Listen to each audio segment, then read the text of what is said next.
আপনারা ক্ষমতা হারিয়েছিলেন, 13টা বছর কেটে গেছে, ঠিক কোন জায়গায় দাঁড়িয়ে আছে বাম? 13 বছর হয়েছে, কিন্তু সিপিএম এর গেরো কেটেছে। এখন কোনো গেরোতে নেই আমরা, 13 গেরো। কারণ একটা প্রজন্ম হয়। আমরা দেখো ওয়েস্টার্ন সিভিলাইজেশন তাই হয়, 12 বছর একটা এরা। বাংলায় আমাদের ভারতীয় সভ্যতায় হচ্ছে একটা যুগকে বলা হয় 12 বছর। সুতরাং আমরা এক যুগ পেরিয়ে এলাম। এইবার তুমি আর 34 বছর এইসব বুদ্ধ বাচ্চা যে ধুতিতে পাঞ্জাবিতে আগ রক্ত লেগে আছে এসব বলতে পারবে না।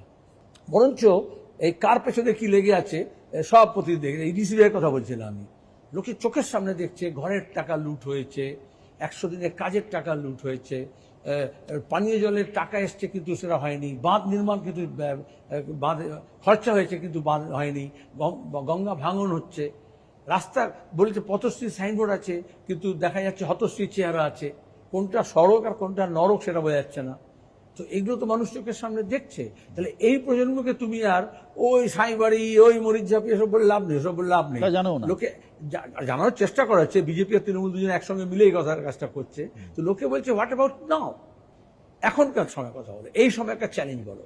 এই সময় একটা চ্যালেঞ্জে লোকে দেখছে যে হাফ তৃণমূল হচ্ছে বিজেপিতে, হাফ বিজেপি হচ্ছে তৃণমূলে, এবং বামপন্থীরা রাস্তায় দাঁড়িয়ে লড়ছে, জেলে যাচ্ছে। পশ্চিমবঙ্গের রাজনৈতিক ইতিহাস বলে যে একবার জনতা যার কাছ থেকে মুখ ফিরিয়ে নেয় তার দিকে আর ফিরে আসে না। কংগ্রেস তার জলজান্ত উদাহরণ। কংগ্রেস 75 সালের পর থেকে পশ্চিমবঙ্গে প্রায় আস্তে আস্তে ক্ষয়িষ্ণু শক্তি হয়ে গেছে। বামেরা কিন্তু আমরা দেখছি 2011 সালে চলে যাওয়ার পর আবার বামেরা কোথাও একটা মুভমেন্ট করে, আপনি যেটা বললেন, উঠে দাঁড়ানোর চেষ্টা করছে। ভবিষ্যৎ কি? এটা একটা গভীর প্রশ্ন তুমি করলে। এক, কংগ্রেসের ক্ষেত্রে যেটা অসুবিধা হয়েছে, তৃণমূল কংগ্রেস তৈরি হয়ে লোকে নিউ অবতার, যেমন সার্ফ সাবান থাকে তো, যেমন কংগ্রেসের সাবস্টিটিউট বলছে, সার্ফটা যখন বাজারে চলে না তো আমরা সুপার সার্ফ, সুপার সার্ফ অর্থাৎ ইন্টারন্যাশনাল লাক্স এরকম করে দেয় না, স্টিকার লাগিয়ে দেয়। তো কংগ্রেসের আগে একটা অনেক অংশ মানুষ মনে করেছিলেন এটা আর এক ধরনের কংগ্রেস, এখন বুঝতে পারছেন এটা আরএসএস এর প্রোডাক্ট, কিন্তু এটা সময় লেগেছে। কিন্তু এরকম অনেক অন্য রাজ্য হয়েছিল, তারা উধাও হয়ে গেছে। মূল কংগ্রেস আবার ফিরে আসছে, এক শেষ হয়ে যায়নি। তুমি মুর্শিদাবাদের কথা বলছো, নাহলে আমরা বামফ্রন্টের সঙ্গে কংগ্রেসের সমঝোতা করলাম কেন? অন্যদিকে এরা সিপিআইএম এর ক্ষেত্রে বা বামের ক্ষেত্রে এটাই চেয়েছিল, এই ক্যাম্পেইনটা ছিল গত 20 বছর ধরে পশ্চিমবঙ্গে আমাদের লড়তে হয়েছে, অতিবাম এবং এই বাকি দক্ষিণপন্থীরা মিলে, যে বাম যে হবে না, একটা নতুন বাম দরকার, উন্নততর বাম, যে নামি দিক। ওরা বলেছিল যে না, নিও লেফটও নয়, ধরো অল্টারনেটিভ লেফট, অর্থাৎ অর্গানাইজ লেফটের বদলে একটা অ্যানার্কিক লেফট আসুক। নাহলে কিষেনজিকে আনার দরকার কেন হয়েছিল? মাওবাদীর নামে অনেক এক্সপেরিমেন্ট হলো, এরকম আরো অন্যান্যরা ছিল। আমরা যখন বলছিলাম বাম বিকল্পের কথা বলো, যেখানে কাজের কথা থাকবে, রুটির কথা থাকবে, শান্তির কথা থাকবে, সম্প্রীতির কথা থাকবে, তখন একদল বলছিল না বিকল্প বামের কথা। হিউজ চেঞ্জ বিকল্প বাম আর বাম বিকল্পের মধ্যে। বাংলায় সুবিধা আছে এটা, ধরো তুই ছেলে মেয়ে যখন বলছো আর মেয়ে ছেলে যখন বলছো, দুটো একরকম নয়। তাহলে এই যে বিকল্প বামের কথা আমরা যখন বলছিলাম, তখন একদল লোককে দিয়ে বলানো হয়েছিল বাম বিকল্প, সেটা হয়নি। সুতরাং এইটাই রিভাইভ করবে, এটাই রিভাইভ করবে। আপনি বিশ্বাস করেন কংগ্রেস মুর্শিদাবাদের মাটিতে সত্যি দাঁড়িয়ে কথা বলছি, কিন্তু তবু আপনাদের অস্তিত্ব আমরা রাজ্যের বিভিন্ন জায়গায় দেখি, কংগ্রেসের কোনো অস্তিত্ব আজকে দাঁড়িয়ে আছে কি? তুমি মুর্শিদাবাদে আছো, তুমি অদূরবাবু বিশেষ করলে ভালো হবে, প্রদেশ কংগ্রেসের সভাপতি মুর্শিদাবাদের লোক, তুমি খুব ভালোভাবে জানো। এবং এখানে দাঁড়িয়ে আমরা মুর্শিদাবাদ জেলার মধ্যে 3টি আসনের মধ্যে 2টি কংগ্রেস লড়ছে, একটা সিপিআইএম লড়ছে, বামফ্রন্ট লড়ছে। তাতে তো বোঝা যাচ্ছে যে কংগ্রেস আছে বলেই। আমরা তো এত বোকা নই যেখানে যে নেই তাকে তো আমরা আসনটা দিইনি। তারা তো আরো এরকম অনেকে ছিল যারা আসন চাইছিল। একটা সময় তো সত্যি তো দেখা গেছে যে বামের ভোট রামে চলে গিয়েছে, কোনোভাবে কি সেই ভোট ফেরার চান্স আছে বা চেষ্টা মনে হচ্ছে?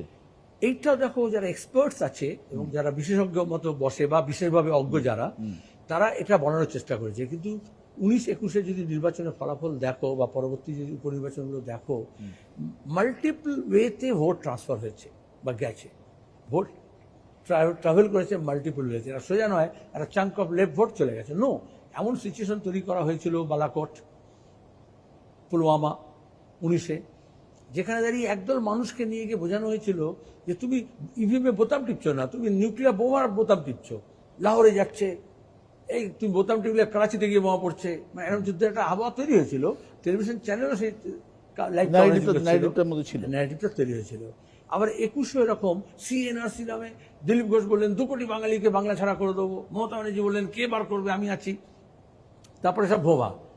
হ্যাঁ, তো এইটা হচ্ছে মানুষের মনের মধ্যে একটা গেঁথে দেওয়া হয়েছিল। কিছু গেঁথে তো দিতে পারেনি, কিন্তু এটা ব্ল্যাকমেল করা, এটা হয়, এটা ক্যাম্পেইনের জন্য বা বিজ্ঞাপনের জন্য এরকম করা হয়। খদ্দেরকে এভাবে একটা অন্ধ গলির মধ্যে ঢুকিয়ে দিয়ে বলা হয় আমার প্রোডাক্ট কিনতে হবে, আমি ছাড়া কে, দেশ খাতরে মে হ্যাঁ তো মোদি ছাড়া কে আছে, 56 ইঞ্চি ছাড়া, বাংলা খাতরে মে হ্যাঁ তাহলে কে বাঁচাবে মমতা ছাড়া, এরকম একটা আবহাওয়া তৈরি করা হয়। 24-এ সেরকম কোনো কিছু নেই। না, নেই, 23-এ বোঝা গেছে, এই মুহূর্তে বোঝা যাচ্ছে এই বাইনারিটা ভেঙেছে।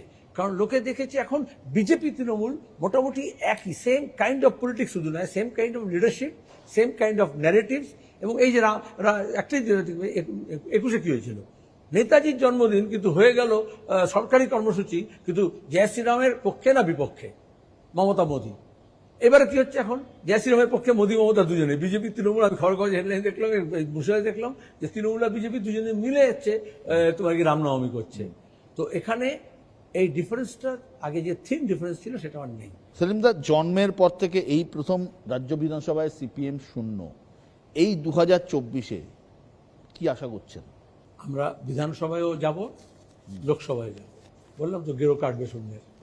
মুর্শিদাবাদ আপনার নিজের সিট, যেটা জিতবো বলেই তো এসছি, বরঞ্চ আমি জিতবো বলে আসেনি, মুর্শিদাবাদের মানুষ চেয়েছিলেন, অবশ্যই কংগ্রেস নেতৃত্ব এবং কর্মীরা চেয়েছিল, বামফ্রন্টের কর্মীরা সিপিএম লোকে চেয়েছিল, এবং বিরাট অংশের মানুষ যারা কংগ্রেস করে না, তৃণমূলও করতে পারে, বিজেপিও করতে পারে, বা কিছুই করে না, অন্য বাম করে, হয়তো বামফ্রন্টের বাইরে বামপন্থীরা করে। তোমাকে একটা উদাহরণ দিই, যেমন সমাজবাদী পার্টি বামফ্রন্ট থেকে আলাদা হয়ে গেছিল, কিন্তু কিরণানন্দ আমাকে ফোন করে বললেন যে আমরা আপনার সঙ্গে আছি। আমি যখন মনোনয়ন জমা দিতে যাচ্ছি দেখি সমাজবাদী পার্টিরও ঝান্ডা আছে। বাংলায় সবসময় স্বাধীনতার আগে, স্বাধীনতার পরে দেশের রাজনীতি, অর্থনীতি, সমাজ কোন দিকে যাচ্ছে সেই ব্যাপারে বাংলা থেকে তো ভূপেশ গুপ্ত, হীরেন মুখার্জি, জ্যোতির্ময় বসু, গুরুদাস দাশগুপ্ত, সোমনাথ চ্যাটার্জি, এদের তো একটা ভূমিকা ছিল। ঠিক। এখন তুমি আমি যদি তোমার নাম বলি, তুমি বলো নাম কয়েকটা, 5টা ছেলের নাম বলো, বুঝতে পারবে না। কারণ মমতা বলেছেন আমাকে দেখে ভোট দাও, মোদী বলেছে আমাকে দেখে ভোট দাও। মোদীর প্রতিনিধি হয়েছে, মমতার প্রতিনিধি হয়েছে, কিন্তু সেই এলাকার প্রতিনিধি হয়নি এবং জনপ্রতিনিধি হয়নি। মুর্শিদাবাদের রক্তে রাজনীতি, এককালে বাংলা শাসন হয়েছে এই মুর্শিদাবাদ থেকেই। এবার মুর্শিদাবাদে একটা জুটি তৈরি হয়েছে, অধীর আর সেলিম। মুর্শিদাবাদ কেন্দ্রে মোহাম্মদ সেলিম আর বহরমপুরে অধীর চৌধুরী, কে জিতবেন? তো মনে আছে নবীন চন্দ্র সেনের পলাশী প্রান্তর, পলাশী কবিতা, পলাশীর প্রান্তর, ক্লাইভের খুনে লাল হলো যেটা, ক্লাইভের বাঙালির খুনে লাল হলো যেটা, ক্লাইভের খঞ্জর। এখন তোমার খঞ্জরও বলা যাবে না, শুভপ্রসন্ন বলবেন না ওটা বাংলা নয়, মানে পানি এবং জল নিয়ে যেরকম ঝগড়া করে আর কি, মানে কমিউনালাইজেশন অফ ল্যাঙ্গুয়েজে হচ্ছে। তখন নবীন চন্দ্র সেন কিন্তু অবলীলাক্রমে খঞ্জর শব্দটা ব্যবহার করলেন, এখন ব্যবহার হয় না বাংলায়। তাহলে শুধু বাংলা নয়, সুবে বেঙ্গল, বিহার, ওড়িশা, তার রাজধানী ছিল মুর্শিদাবাদ। শুধু সিরাজউদ্দৌলা আলীবর্দী খান নয়, তার আগে গৌড় ছিল, পাল, গৌড়, শশাঙ্ক। তাহলে এখানে দাঁড়িয়ে, এবং এটা ছিল কেন্দ্র, তাহলে কেন আসতে হলো ক্লাইভকে, আর কেন বিশ্বাসঘাতকদের জোগাড় করতে হলো? কারণ যে কোনো পশ্চিমী ইউরোপের কোনো গ্রাম থেকে মুর্শিদাবাদের গ্রাম, বাংলার তৎকালীন গ্রাম অনেক বেশি উন্নত ছিল। দরকার হলে আচার্য প্রফুল্লচন্দ্র রায়ের তুমি লেখা পড়ে নিতে পারো। মুর্শিদাবাদের যে ইতিহাস, ঐতিহ্য, সংস্কৃতি, সেটা সম্প্রীতির। কিন্তু মুর্শিদাবাদের ইতিহাস তো অনেক ইতিহাস আছে, অনেক নবাব আমলের ইতিহাস আছে, অনেক কিছু আছে। আপনি জগৎ শেঠ, উমিচাঁদ বা মির্জাফরের কথা বললেন। আপনার এবং অধীর চৌধুরীর জেতাহারা কিন্তু নির্ভর করছে এই ধরনের অনেকের ওপরে, যারা কি ভূমিকা নেন তার। না, এটা তুমি তাহলে মুর্শিদাবাদের রাজনীতিকদেরকে এবং মানুষকে তুমি অপমান করবে।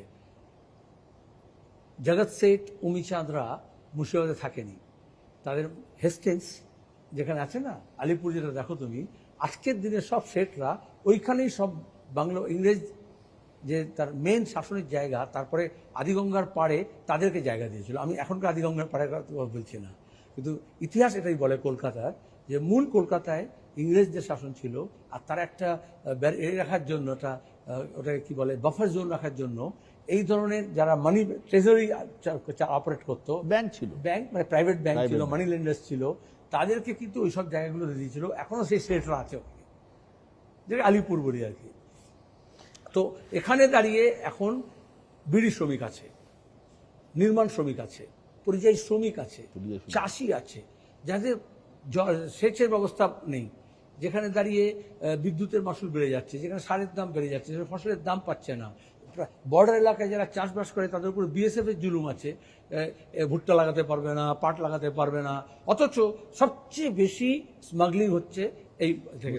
অনেকগুলো নাম দেখেছো তুমি, অনুব্রত সব খাস লোকেরা কিন্তু সব এখান থেকে অপারেট তো করতে, এখানে নামে হতো মুর্শিদাবাদের সীমানা লোকেদেরকে উপরে বিএসএফ নজরদারি করছে, রাজ্য পুলিশ করছে, আর উনি দিব্যি বোলপুর থেকে এই চেইনটাকে চালিয়ে গেছেন, গাজিয়াবাদ থেকে চালিয়ে গেছে, গাজিয়াবাদ থেকে আমি বলছি, আহমেদাবাদ থেকে চালিয়ে গেছে, দুবাই থেকে চালিয়ে গেছে, দিল্লি থেকে চালিয়ে গেছে, কালীঘাট থেকে চালিয়ে গেছে, কিন্তু এখানকার লোকজনকে বদনাম করা হয়েছে।